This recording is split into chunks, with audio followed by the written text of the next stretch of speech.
Sarah Martinez never imagined that her morning coffee in the dusty outskirts of Fallujah would be her last moment of peace for days.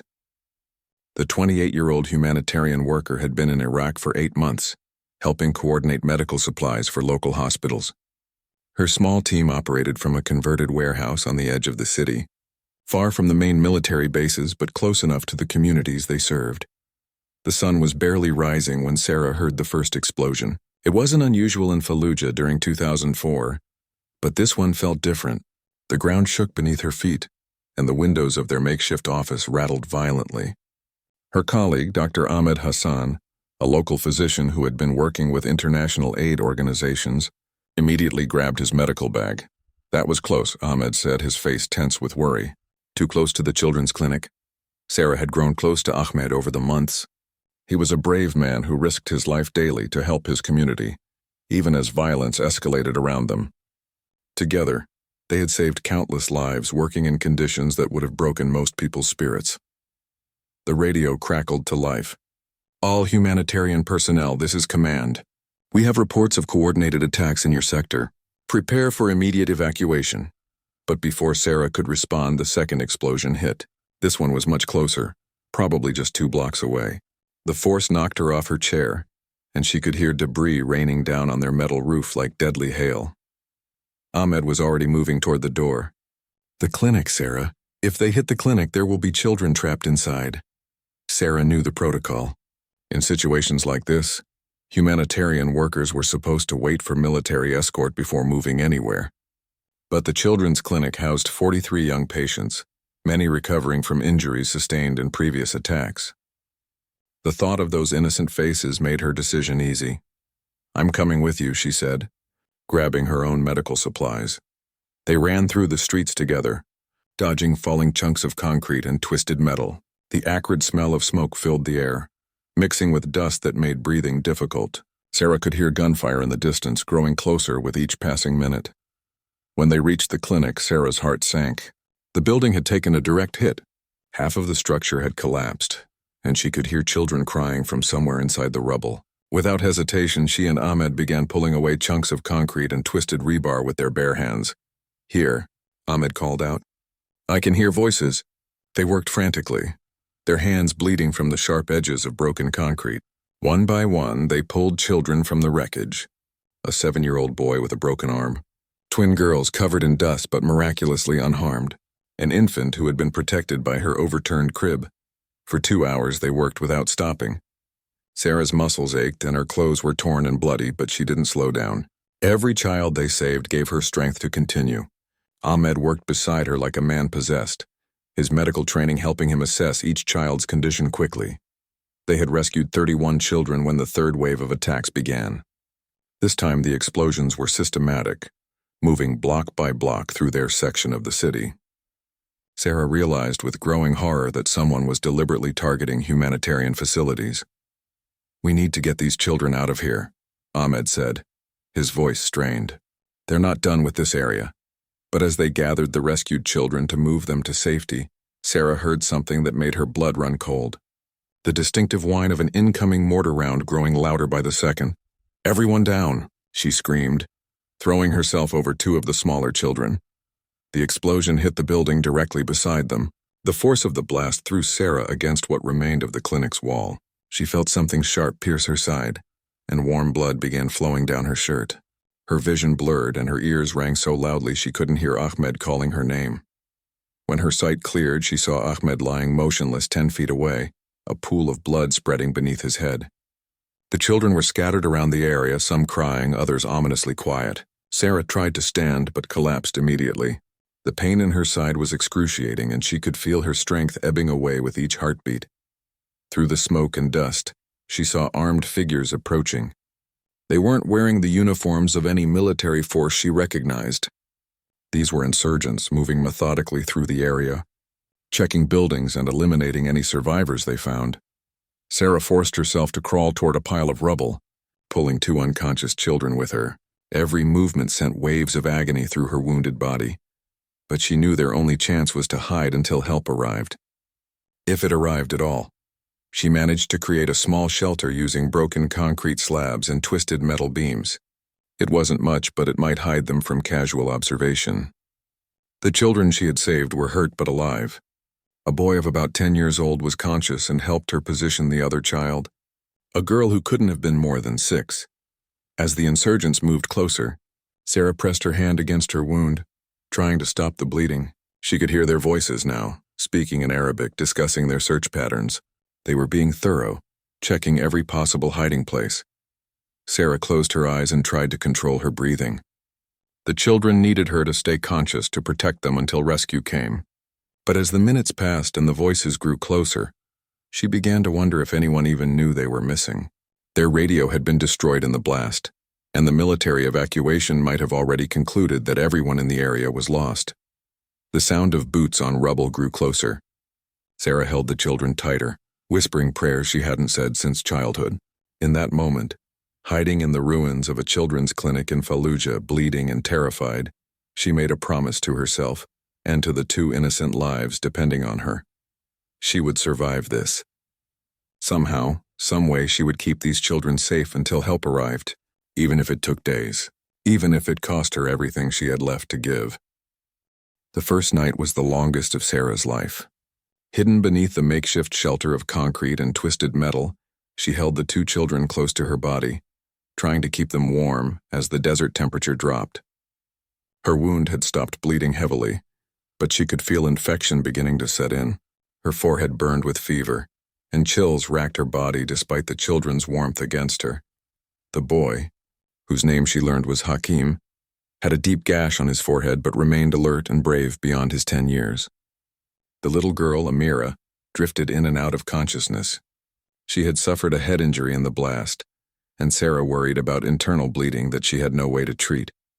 Throughout the night, they heard patrols moving through the rubble. Insurgents called out to each other in Arabic, their flashlight beams cutting through the darkness like searching fingers. Sarah understood enough Arabic to know they were looking for survivors, not to rescue them, but to eliminate any witnesses to their attack on the humanitarian facilities.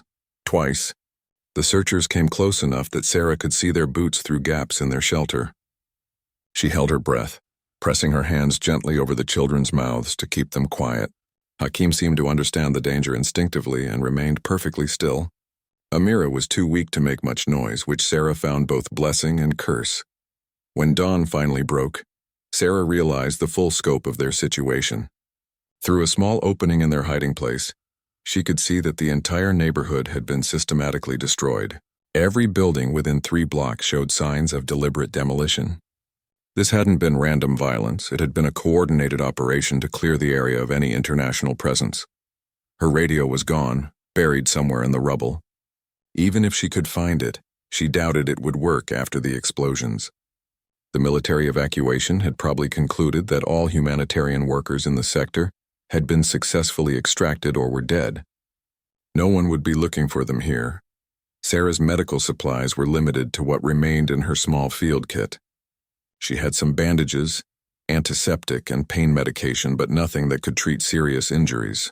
She cleaned Amira's head wound as best she could and gave both children small sips of water from her canteen.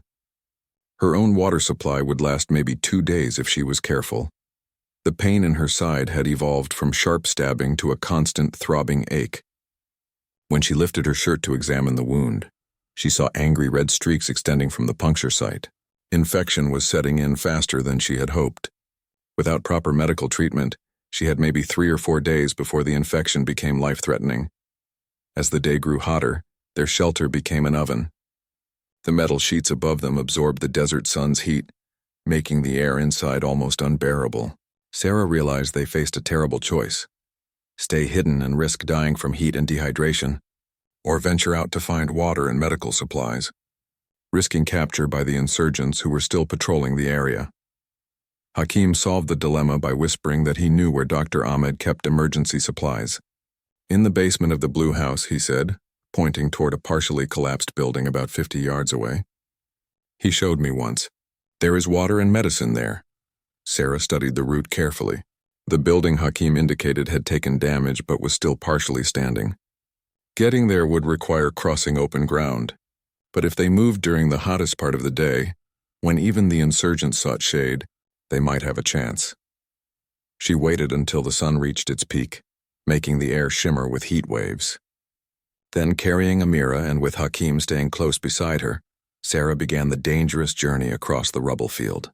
Every step sent fire through her infected wound, and she had to stop frequently to rest and scan for threats. The blue house had once been a modest family home. Now half of its roof was gone, and the walls were pockmarked with bullet holes, but the basement Ahmed had mentioned was intact. They found the entrance through a kitchen window and carefully climbed down into the cool darkness below. Ahmed had indeed prepared well. In the basement, they found several cases of bottled water, canned food, medical supplies, and even some children's clothing. Sarah immediately began treating her wound properly, cleaning it with antiseptic and applying fresh bandages. She gave both children thorough medical examinations and was relieved to find that, while hurt, their injuries were not as severe as she had feared. But as Sarah was applying antibiotic cream to Amira's head wound, she heard vehicles approaching outside. Through the basement's small windows, she could see military trucks, but these weren't American forces. The vehicles bore no markings, and the men who climbed out were dressed in civilian clothes but carried military weapons. "Militia," Hakim whispered, recognizing them immediately. "They work with the foreigners who destroyed the clinic. They are very bad men." Sarah realized that their temporary safe haven had become another trap. The militia was conducting a more thorough search of the area, checking buildings they might have missed during the initial attack. It was only a matter of time before they searched the basement. She quickly gathered as many supplies as they could carry, stuffing water bottles and medical supplies into a backpack she found among Ahmed's things. They would have to move again, but where could they go? The entire neighborhood was compromised, and Sarah was in no condition for a long journey. As the militia members entered the house above them, Sarah made a desperate decision. Ahmed had once mentioned an old irrigation tunnel that ran beneath this section of the city, connecting to a pumping station near the river. If they could find the tunnel entrance, it might provide a way to move unseen through the area. Working by feel in the darkness, Sarah searched the basement walls until she found what felt like a metal grate near the floor. Behind it, she could feel moving air, suggesting a passage of some kind. The grate was rusty but not locked. With Hakim's help, she managed to pry it open just as footsteps began descending the basement stairs. Without hesitation, Sarah pushed both children into the dark opening and followed them into the unknown. Behind them, she could hear the militia members entering the basement, their flashlights sweeping the room they had just abandoned. The tunnel was narrow and dark, filled with stagnant water that reached their ankles. Sarah couldn't see where it led, but it was their only option. Holding Amira in her arms and keeping one hand on Hakim's shoulder, she began moving through the darkness, hoping against hope that the tunnel would lead them to safety rather than to a dead end, where they would be trapped forever. The water was cold against her fever-heated skin, and each step echoed softly in the confined space. Behind them, the voices of the searching militiamen grew fainter, but Sarah knew they wouldn't give up easily. They were committed to finding and eliminating any witnesses to their attack, and they would continue searching until they succeeded or were forced to abandon the area. As they moved deeper into the tunnel system, Sarah's strength began to fail her. The infection was spreading, and the effort of carrying Amira while supporting herself was becoming too much. But stopping wasn't an option. Somewhere ahead in the darkness lay their only hope of survival, and she was determined to find it no matter what it cost her. The tunnel seemed to stretch forever through the darkness. Sarah's legs trembled with each step, and her fever made everything feel dreamlike and distorted. She had been carrying Amira for what felt like hours, though in the blackness of the underground passage, time lost all meaning. The little girl had grown lighter in her arms, which terrified Sarah more than the approaching footsteps had. Hakim stayed close beside her, his small hand occasionally reaching out to touch her arm for reassurance. Despite his young age, he seemed to understand their desperate situation. He never complained about the cold water that soaked their feet, or the complete darkness that surrounded them. "Miss Sarah," Hakim whispered after they had been walking for what felt like an eternity. "I can see light ahead." Sarah strained her eyes and indeed saw a faint glow in the distance. Hope surged through her exhausted body, giving her strength to continue. But as they drew closer to the light source, she realized it wasn't daylight. Instead, it appeared to be artificial illumination coming from above, suggesting they were passing beneath a building or street that still had power. The tunnel branched into 3 directions at this point. Sarah studied each option carefully, trying to determine which path might lead them to safety. The leftmost tunnel continued straight and seemed to carry the sound of running water. The middle passage angled upward toward the light source. The rightmost tunnel curved away into darkness but felt like it might lead back toward the residential areas. Sarah chose the middle passage, hoping the light source might indicate a way out of the underground system. As they climbed the gentle slope, the artificial lighting grew stronger, and she could hear mechanical sounds echoing from somewhere above them. The tunnel ended at a metal ladder that led up to a heavy grate in the ceiling. Through the gaps in the grate, Sarah could see they were beneath some kind of industrial facility. Large pipes ran overhead, and she could hear the steady hum of generators or pumping equipment. Carefully, Sarah climbed the ladder and tested the grate. It was locked from above, but the metal was old and corroded. With effort, she managed to work one corner loose enough to create a small opening. The space above appeared to be a utility room or maintenance area, empty of people but filled with equipment. Sarah helped both children up through the opening, then pulled herself into the room above. Her wound reopened during the climb and fresh blood soaked through her bandages. She was becoming dangerously weak, but they couldn't stop now. The facility appeared to be a water treatment plant or pumping station, exactly what Ahmed had described. Through grimy windows, Sarah could see they were near the Euphrates River, several miles from where they had started. More importantly, she could see no sign of militia activity in this area, but their relief was short-lived. As Sarah explored the facility looking for supplies or communication equipment, she heard vehicles approaching outside. Through the windows, she watched as military trucks surrounded the building. These weren't militia fighters, though. These were uniformed soldiers, and they were conducting what appeared to be a systematic search of all buildings in the area. Sarah quickly gathered the children and moved them to a storage room filled with large water, tanks, and mechanical equipment. The room had no windows and only one entrance, making it both a good hiding place and a potential trap. As soldiers entered the facility and began searching room by room, Sarah realized her infection had reached a critical stage. Her vision was blurring and she was having difficulty staying conscious. The antibiotics from Ahmed's supply cache had helped, but not enough. Without proper medical treatment soon, the infection would become sepsis and she would die. But even facing her own mortality, Sarah's primary concern remained the children. Hakeem was strong and brave, but he was still just a 10-year-old boy in a war zone. Amira needed immediate medical attention for her head injury. If something happened to Sarah, what would become of them? She made a difficult decision. Finding a piece of paper in the storage room, Sarah wrote a brief message explaining their situation and the children's identities. She included her own identification and a request that if her body was found, the children should be taken to the international refugee camp near Baghdad. At least there, they would have a chance at survival and eventual reunion with any surviving family members. The soldiers were getting closer, their voices echoing through the facility as they methodically checked each room. Sarah knew that discovery was inevitable. The question was whether these soldiers were friend or foe. In Fallujah during 2004, that distinction wasn't always clear. Then Sarah heard something that made her heart race with hope. One of the voices was speaking English with an American accent. These might be coalition forces, not insurgents or militia, but even American forces might not be able to help them. Rules of engagement in hostile areas were strict, and she didn't know if soldiers on a combat mission would be able to provide medical evacuation for civilians. The footsteps stopped outside their hiding place. Sarah heard the door handle turn, and bright flashlight beams cut through the darkness of the storage room. She instinctively pulled the children closer to her, shielding them with her body. "American civilians," a voice called out in heavily accented English. "We are here to help." But something about the voice didn't sound right to Sarah. The accent wasn't quite American, and the phrasing seemed off. Her experience in Iraq had taught her to be suspicious of anyone claiming to be rescue forces. Too many humanitarian workers had been killed by people posing as friendly forces. She remained silent, hoping the searchers would assume the room was empty and move on. But the flashlight beams continued to probe the space around the water tanks where they were hidden. "We know you are here," the voice continued. "We have been tracking you through the tunnel system. Come out now and no one will be hurt." Sarah's blood ran cold. If these people had been tracking them through the tunnels, they definitely weren't rescue forces.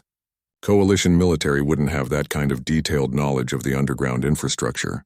These were the same people who had attacked the clinic, now systematically hunting down any survivors. She held the children closer and tried to control her breathing. Her fever was making her dizzy, and she was finding it increasingly difficult to think clearly. But she had to protect Hakim and Amira for as long as possible. The searchers were getting closer, their lights sweeping methodically across every hiding place in the room. Sarah knew they would be found within minutes. With her last conscious decision, she positioned herself between the children and the approaching voices, determined to face whatever came next with the courage that had brought her to Iraq in the first place. In her delirium, she thought she heard different voices outside the facility, shouting, gunfire, the sounds of a firefight, but she couldn't tell if it was real or just another fever dream. All she knew was that she had to stay conscious long enough to protect the two innocent lives that depended on her, no matter what happened next. The gunfire outside the water treatment facility was definitely real. Sarah could distinguish between different types of weapons as the firefight intensified. The sharp crack of assault rifles mixed with the deeper boom of heavy machine guns. Someone was engaging the forces that had been hunting them, but Sarah couldn't tell who or why. The men searching inside the facility suddenly stopped their methodical room-by-room sweep. She heard urgent voices speaking in Arabic, followed by the sound of boots running toward the building's exits. The searchers were abandoning their hunt to deal with whatever threat had emerged outside. Sarah used this momentary reprieve to assess their situation. Her fever had spiked dangerously high, and she was experiencing moments of confusion where reality seemed to slip away from her. Amira had grown worryingly still in her arms, her breathing shallow and irregular. Only Hakim remained alert and strong, his young eyes watching Sarah with growing concern. "Miss Sarah," Hakim whispered, "you are very sick." Sarah nodded weakly. She knew her time was running out. The infection had spread throughout her system, and without immediate medical intervention she would soon lose consciousness permanently. But she couldn't let go yet. These children needed her to survive until real help arrived. The battle outside seemed to be moving away from their building. Through the facility's broken windows, Sarah could see muzzle flashes in the distance, but the immediate area around the water treatment plant had grown quiet. She made a decision that required the last of her rational thinking. Moving carefully to avoid detection, Sarah led the children to a different hiding place within the facility. She found a maintenance room with thick concrete walls that would provide better protection if the fighting returned to their area. More importantly, this room had a small window that offered a view of the approach roads. As Sarah settled the children in their new hiding spot, she saw something that filled her with both hope and terror. Military vehicles were approaching the facility, but these looked different from the trucks that had been hunting them. These vehicles moved in the disciplined formation of professional soldiers, not the chaotic patterns of militia fighters. Through her feverish haze, Sarah tried to focus on identifying the approaching forces. The vehicles were armored and well-maintained, suggesting regular military rather than insurgent forces. But in Iraq during 2004, that could mean Iraqi government forces, coalition military, or any number of other factions.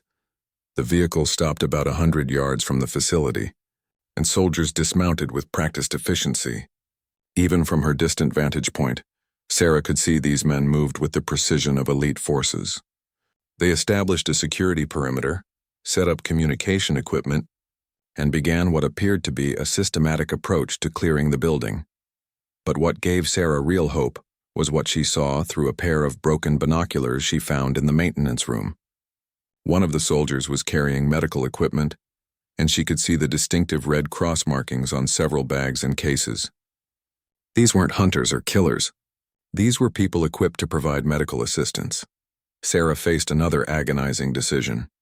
Should she reveal their location to these approaching forces, risking that they might be hostile, or continue hiding and possibly die from infection, while the children suffered from their untreated injuries? Her medical training told her that Amira needed immediate attention for her head trauma, and her own condition was becoming critical. The decision was made for her when Hakim suddenly stood up and pointed toward the window. "Miss Sarah, look." "The flag!" Sarah followed his gaze and saw what had excited the boy. One of the vehicles was flying an American flag, and she could now make out the distinctive uniforms and equipment of U.S. forces. These were coalition troops, not insurgents or militia, but even as relief flooded through her, Sarah hesitated. Her experience in Iraq had taught her that situations were rarely as simple as they appeared. American forces operating in hostile areas followed strict protocols, and they might not be able or willing to provide assistance to civilians in an active combat zone. The approaching soldiers were now close enough that Sarah could hear them communicating in English. She caught fragments of their conversation and realized they were conducting a systematic search for survivors. Someone had reported that humanitarian workers might be trapped in this area, and these soldiers were specifically looking for them. Sarah's heart raced as she understood the implications. Someone somewhere had not given up on them. Despite the chaos and destruction, despite the apparent success of the initial evacuation, someone had realized that people were missing and had sent these soldiers to find them. With tremendous effort, Sarah moved to the window and began waving a piece of white cloth she had torn from her shirt. The movement sent waves of agony through her infected wound, and she nearly collapsed from the pain. But one of the soldiers spotted her signal and immediately alerted his team.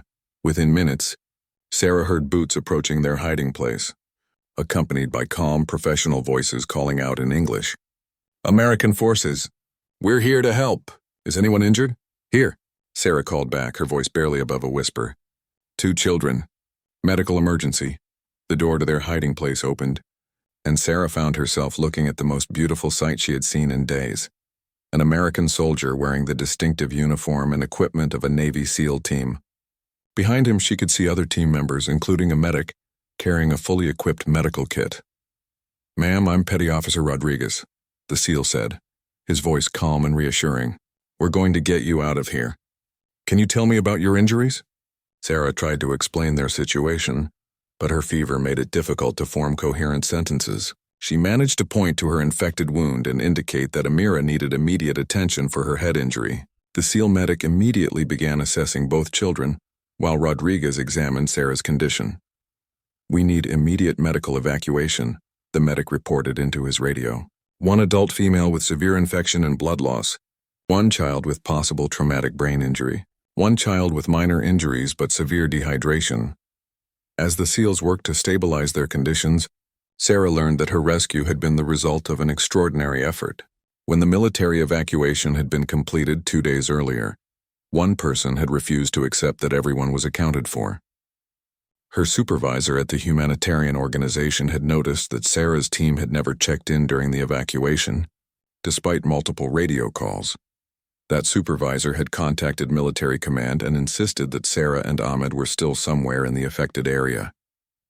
Initially, military officials had been reluctant to send forces back into hostile territory for what might be a futile search. But the supervisor had been persistent, providing detailed information about Sarah's last known location and her likely response to the attacks. Finally, a Navy SEAL team had been authorized to conduct a search and rescue operation.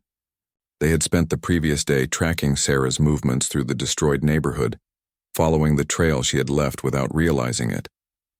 Drops of blood, disturbed rubble, even footprints in the tunnel system had led them to the water treatment facility.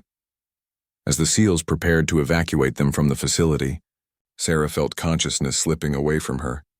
The relief of being found, combined with her critical medical condition, was finally overwhelming her body's ability to continue fighting. But she had done what she set out to do. Hakeem and Amira were safe, and they were all going home. Sarah drifted in and out of consciousness as the Navy SEALs worked to stabilize her condition and prepare for evacuation. Through her fever-induced haze, she was aware of efficient professional voices discussing medical procedures and extraction protocols. The SEAL medic had immediately started an IV line and was administering antibiotics to combat her severe infection. "Blood pressure's dropping," she heard the medic report. "We need to move now." Petty Officer Rodriguez coordinated with his team while maintaining constant communication with their base. The extraction would be complicated because they were still in hostile territory, and Sarah's condition meant they couldn't wait for a secure landing zone to be established. "We're calling in a medical helicopter," Rodriguez explained to Sarah during one of her lucid moments. "It's going to be a hot extraction, but we've done this before. You just focus on staying with us." Sarah tried to speak to thank them, but the medic gently placed his hand on her shoulder. "Save your strength, ma'am. We're going to get you and these kids to a proper hospital." As the SEALs prepared their extraction plan, Sarah became aware of how they were treating Hakeem and Amira. These hardened combat veterans showed remarkable gentleness with the children. One of the team members, a young SEAL who couldn't have been much older than 25, sat with Hakeem and explained what was happening in simple terms. "We're soldiers. Like in the movies," he told Hakeem. "Our job is to help people, and we're really good at it. That helicopter that's coming? It's like a flying ambulance. Miss Sarah is going to be fine." Amira had regained consciousness under the medic's care, though she remained weak and disoriented. The SEAL medic had determined that while her head injury was serious, it wasn't immediately life-threatening. With proper treatment at a military hospital, she would likely make a full recovery. Sarah's admiration for these men grew with each passing minute. They had risked their lives to return to a hostile area on what might have been a futile mission. They had tracked her through tunnels and rubble, never giving up despite the dangers, and now they were treating her and the children with the same professionalism and care they would show their own family members. "Why?" Sarah managed to whisper to Rodriguez during a moment when her fever subsided enough for coherent speech. Rodriguez understood her question immediately. "Because that's what we do," he said simply. "You came here to help people. We come here to bring people like you home safely." The sound of approaching helicopters interrupted their conversation. Through the facility's broken windows, Sarah could see two aircraft approaching, a medical evacuation helicopter and an attack helicopter providing security. The precision and coordination of the operation impressed her even in her weakened state. "Incoming wounded," Rodriguez called into his radio as the medical helicopter landed in a cloud of dust about 50 yards from the facility. "One critical, 2 stable pediatric patients." The SEALs moved with practiced efficiency, carrying Sarah and the children to the waiting helicopter while maintaining security around the landing zone. Sarah felt herself being lifted onto a stretcher and secured inside the aircraft, with Hakeem and Amira placed on smaller stretchers beside her. The helicopter's medical crew immediately took over Sarah's care, connecting her to more sophisticated monitoring equipment and beginning advanced treatment for her infection. A flight medic worked to stabilize her blood pressure while a nurse established additional IV lines for medication and fluids. As the helicopter lifted off and began the flight to the military hospital, Sarah experienced a moment of perfect clarity. Looking out through the aircraft's window, she could see the destruction that had been wrought on Fallujah. Entire neighborhoods had been reduced to rubble, and smoke still rose from multiple locations throughout the city. But she also saw signs of hope. Military vehicles were positioning themselves to provide security for humanitarian aid convoys. Construction equipment was already beginning to clear rubble from main roads.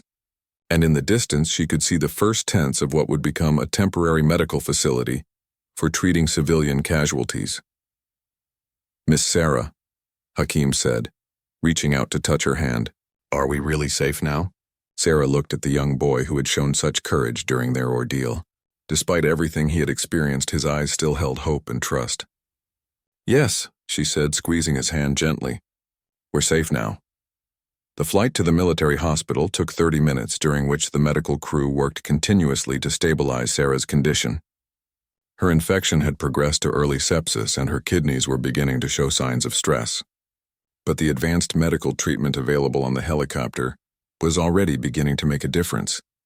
When they landed at the hospital, Sarah was immediately rushed into surgery, while Hakeem and Amira were taken to the pediatric ward for comprehensive evaluation and treatment. Sarah's last memory before anesthesia took effect was seeing Petty Officer Rodriguez standing in the hallway, still ensuring that his mission was completed successfully. The surgery lasted 4 hours as doctors worked to clean out the infected tissue and repair damage from the shrapnel that had punctured her side. The infection had been caught just in time. Another day without treatment would likely have been fatal. When Sarah woke up 3 days later, the first face she saw was that of her supervisor from the humanitarian organization, who had refused to give up the search that led to her rescue. Behind him stood several of the Navy SEALs who had found them, including Rodriguez and the young SEAL who had comforted Hakeem. "How are the children?" were Sarah's first words upon waking. "They're fine," her supervisor assured her. "Hakeem is already asking when he can visit you, and Amira is responding well to treatment.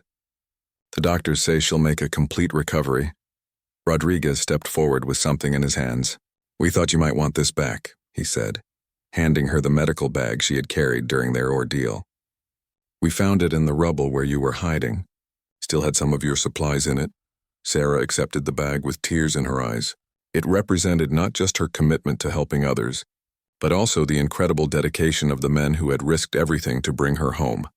"We also have some news about Dr. Ahmed," her supervisor continued gently. "He survived the initial blast but was captured by insurgents. Coalition forces freed him yesterday during an operation in eastern Fallujah. He's in critical condition, but doctors believe he'll recover." Sarah closed her eyes and felt a weight lift from her shoulders. Everyone had survived, despite the horror and chaos. Despite the deliberate targeting of humanitarian workers, they had all somehow made it through. Over the following weeks, as Sarah recovered from her injuries and infection, she learned more about the extraordinary effort that had led to her rescue. The Navy SEAL team had volunteered for the mission, knowing it would be dangerous and possibly futile. They had spent 2 days tracking her movements through a hostile city, following a trail that could easily have led to nothing. They had saved her life, but more than that, they had restored her faith in the fundamental goodness of people who dedicate their lives to helping others, whether in combat zones or refugee camps, whether wearing military uniforms or civilian clothes.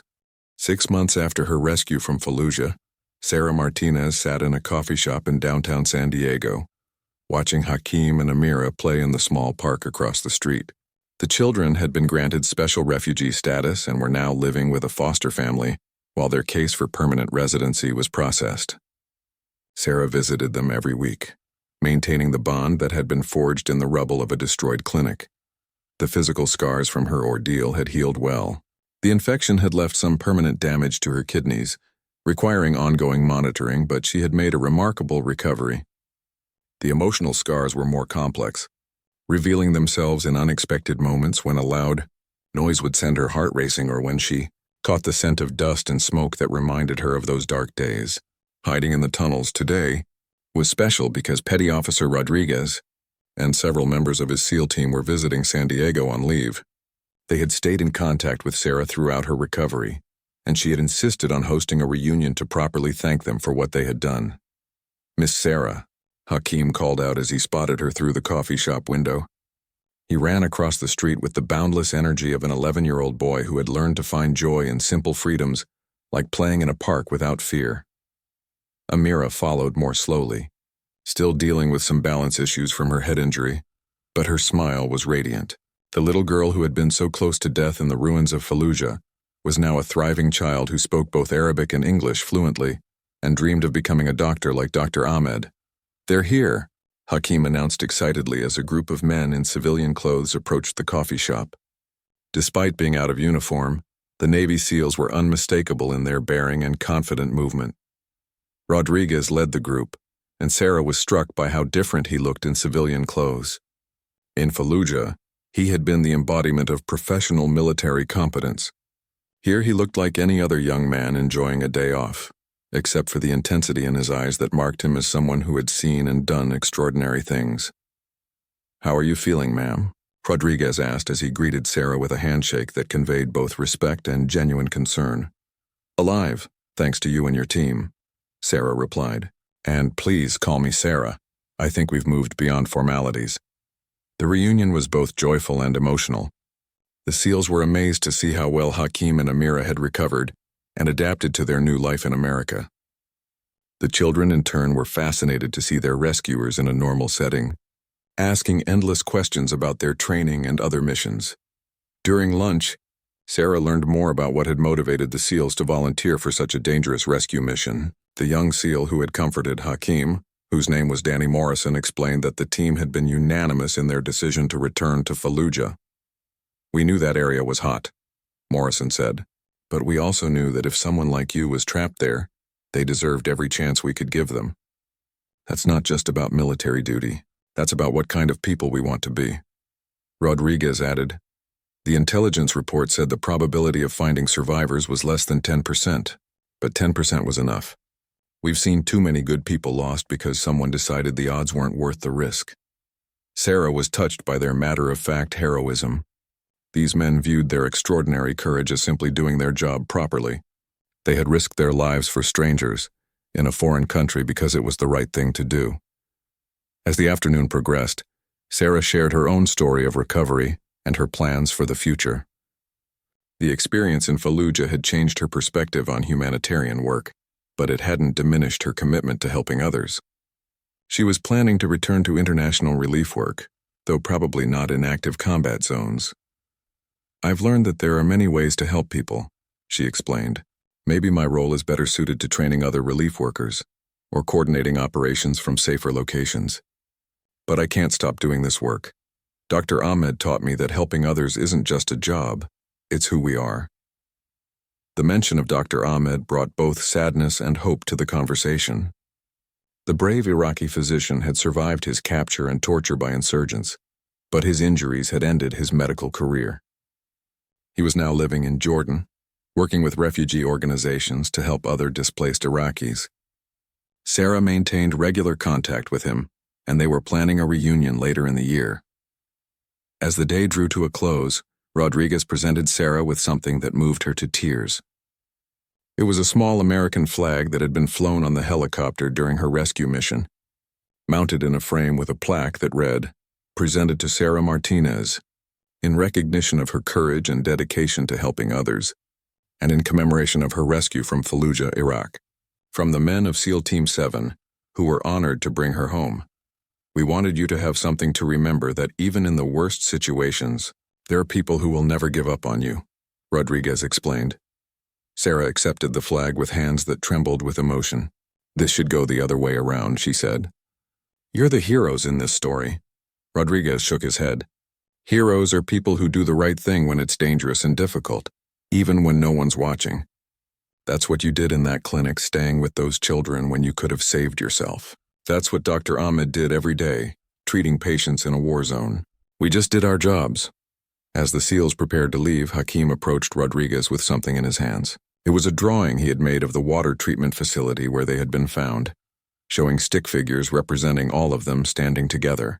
At the bottom, in carefully written English letters, it said, "Thank you for bringing us home." Rodriguez knelt down to Hakim's level and accepted the drawing with the same seriousness he would show receiving a military decoration. "This is going on my wall at home," he told the boy. "And whenever I look at it, I'll remember why we do what we do." Years later, Sarah would often reflect on the lessons learned during those terrible and wonderful days in Fallujah. She had learned that humans are capable of both extraordinary cruelty and remarkable compassion, sometimes within the same hour. She had learned that survival often depends not just on individual strength, but on the willingness of strangers to risk everything for people they've never met. Most importantly, she had learned that hope is not naive optimism, but a practical tool for survival. In the darkest moments, hiding in rubble and tunnels while infection spread through her body, hope had kept her alive long enough for help to arrive. And help had arrived because other people had refused to abandon hope, even when the odds seemed impossible.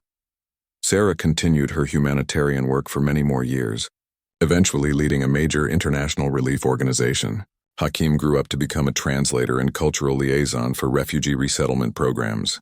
Amira fulfilled her childhood dream of becoming a doctor, specializing in emergency medicine, and somewhere in San Diego, a faded drawing of stick figures hangs on a wall, reminding a Navy SEAL that sometimes the most important missions are the ones that bring people home to the possibility of new beginnings, no matter how long it takes or how far you have to go to find them.